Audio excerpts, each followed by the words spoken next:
अगर उर्दू और अरबी सिर्फ जान रहा हो, हिंदी इंग्लिश दोनों पे अच्छी पकड़ नहीं हो और यहाँ पे मेंटेन करके और फुल 30 मार्क्स एक ही साल में ले आना बहुत बड़ी बात है, इसलिए बिग क्लैप इनके लिए।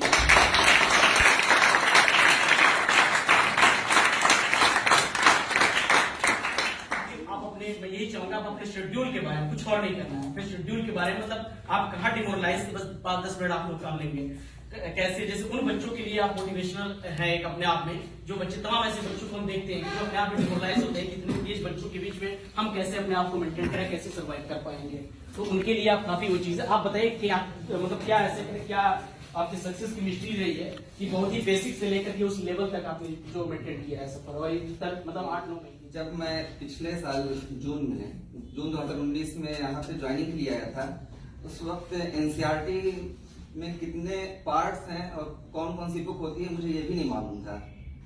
उससे पहले का मेरा सारा बैकग्राउंड मदरसा से था, मैं मदरसे से कुरान होता है मैं उसको हिफ्ज किया, उसके बाद एक मौलाना का कोर्स होता है जो 8 साल का कोर्स होता है, मैं उसको पूरा किया। बस साइड से मेरे अंदर ये था कि मौलाना पढ़ने के बाद हमें कुछ करना है। साइड से हमने हाई स्कूल और इंटर यूपी बोर्ड से, आपको मालूम होगा, बच्चे फॉर्म भरते हैं, एग्जाम देते हैं, बस वही हल्का फुल्का पढ़ के एग्जाम देके हमने 2019 में इंटर भी पास कर लिया था। फिर भी हमारे पास कोई नॉलेज नाम की कोई चीज ही नहीं थी। जब यहाँ पर मैंने एडमिशन लिया, एडमिशन लेने के बाद भी मैं बिल्कुल नर्वस था इस बात को लेकर कि कैसे हमारे आगे कुछ होगा। सिलेबस हम सारा उर्दू में जानते हैं, यहाँ पे सब इंग्लिश में पढ़ाया जाएगा, हिंदी तो दूर की बात। फिर सर से मैं बहुत बार जाके बोला, सर बहुत मुश्किल है, कैसे क्या होगा, पेपर हिंदी में बनाया जाए, इंग्लिश में हमसे नहीं होगा, ये सब चीजें थी। लेकिन सर की हिम्मत और सर ने हौसला अफजाई किया और बहुत मेहनत किया। मेहनत करने का आलम यह था कि आपको मालूम है 5 वक्त की नमाज होती है, हर नमाज के बाद मैं अपना कुरान पढ़ता था, पुरानी चीजों को नहीं छोड़ा। उसके साथ साथ जो रूटीन में था, डेली एनसीईआरटी का चैप्टर, एनसीईआरटी सिर्फ बायोलॉजी जो एनसीईआरटी की बुक है उसी को मैं पढ़ता था, उसके अलावा बाहर से कुछ नहीं पढ़ता था। उस वक्त तक मैं बाहर से कुछ नहीं पढ़ा जब तक नीट का एग्जाम नहीं दे दिया। नीट के एग्जाम देने तक सिर्फ एनसीईआरटी को ही बायोलॉजी में अपना बेस माना, उसी को सिर्फ जिस तरह कुरान में नहीं रटा था उसी तरह एनसीईआरटी पूरी रट डाली। और यही रीजन था कि बायो में ही मेरे सारे मार्क्स आ गए और फिजिक्स और केमिस्ट्री में मेरे उतने अच्छे नंबर नहीं आ पाए। फिर भी मैं कोशिश किया, जितना हो सका मैं अपना नंबर लाने की कोशिश किया। और सबसे बड़ी बात जो मेरे सामने थी, सर ने भी कहा था कि आप कुरान या कोई भी किताब बिना समझे उसको रट सकते हो, तो जब आपके सामने कोई चीज ऐसी है जिसको आप समझ रहे हो तो उसको रटने में क्या है। और वही एम जो मेरा था कि आगे चल के मुझे एडमिशन लेना है और एमबीबीएस में ही एडमिशन लेना है, इसके अलावा कहीं एडमिशन नहीं लेना है। और सर बराबर मुस्तकिल मैं सर के पास जाता था, जहां भी हल्की फुल्की परेशानी मुझे महसूस होती थी मैं सर से कंसल्ट करता था, सर मुझे हौसला अफजाई कराते थे। और उसके बाद मैं कोशिश की, आपको मालूम होगा पिछले साल पढ़ाई में भी बहुत सारी रुकावटें पैदा हुई, लॉकडाउन की वजह से पूरा सिलेबस दरहम बरहम हो गया। लास्ट के 15 दिन मिले, उसमें भी सिर्फ बायो पे फोकस करके मैं नंबर लाया।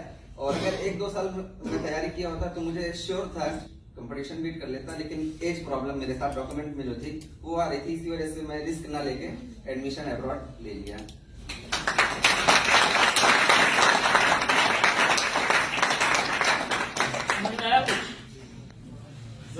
हो जा रहे थे। One more interesting fact I will like to tell you about Agif, that he used to make his notes in Urdu. You make in Hindi and English, and he used to, sir teaches in English and he used to make in Urdu. Very awesome. ऐसे तमाम बच्चे यहाँ पे आए हुए हैं, बारी बारी आते रहते, जो जैसे बिहार वगैरह से टोटली हिंदी में कंफर्ट नहीं हो पाते थे। लेकिन जब जज्बा आपको ये चीज रखते हैं ना, जैसे ऐसा नहीं है इंग्लिश टोटली आ रही है तो ऐसा नहीं है। अगर ऐसी बात रहती है, जैसे कहा जाता है ना कि इंग्लिश स्पीकिंग कोर्स वगैरह कराए जाते हैं, तो माना जाता है, कुछ लोग मान लेते हैं कि इंग्लिश या कोई मतलब पर्टिकुलर लैंग्वेज अगर आप जान लेंगे तो सब कुछ हो गया। ऐसा नहीं है। अगर इंग्लिश बोलने से अगर कुछ हो रहा होता तो मैं बताऊं, इंग्लैंड में जो झाड़ू लगाता है वो भी इंग्लिश उसको आती है अच्छी तरह से, है कि नहीं है। तो कोई मैटर नहीं करता, लैंग्वेज ही सिर्फ मैटर नहीं करता है, आप जज्बा रखिए उस चीज का, हर हाल में मेंटेन होगा। और इंग्लिश में बहुत टफ चीज नहीं है, बस ये है कि तरीका इंडिया में थोड़ा गलत है। हर इंग्लिश लैंग्वेज आई थिंक कम से कम हर स्टूडेंट को 12 साल पढ़ाया जाता है, फर्स्ट क्लास से लेकर के 12th तक तो पढ़ाया जाता है 12-14 साल, लेकिन नहीं आती है। लेकिन कोई भी सऊदी अरबिया जाता है या किसी अदर कंट्री में जाता है, वहां की लैंग्वेज कितने दिन में सीखता है, 1-1.5 साल में सीख के चला आता है। उसका यूज एक्चुअल में होता क्या है, प्रैक्टिकली नहीं सिखाया जाता है। बस वही बाइक चलाना, अगर किसी को सिखाना हो या कार चलाना, मोटी सी थियरी बुक दे दीजिए, ये गियर है, ये क्लच है, ये सारी चीजें हैं, और उसको 12 साल अगर पढ़ा दिया जाए और कार दे दिया जाए, बाइक दे दिया, क्या करेगा? का एक्सीडेंट करेगा।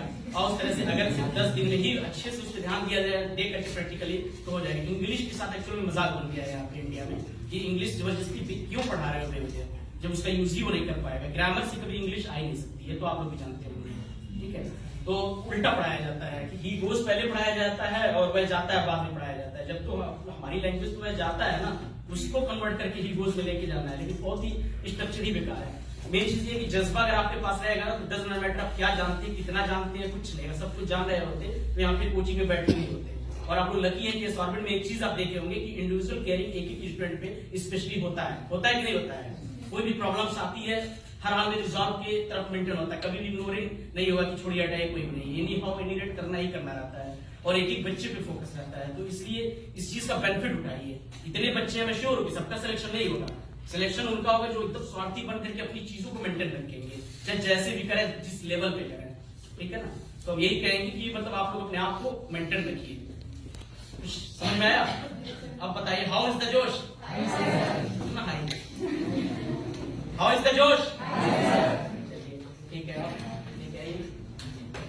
Big clap.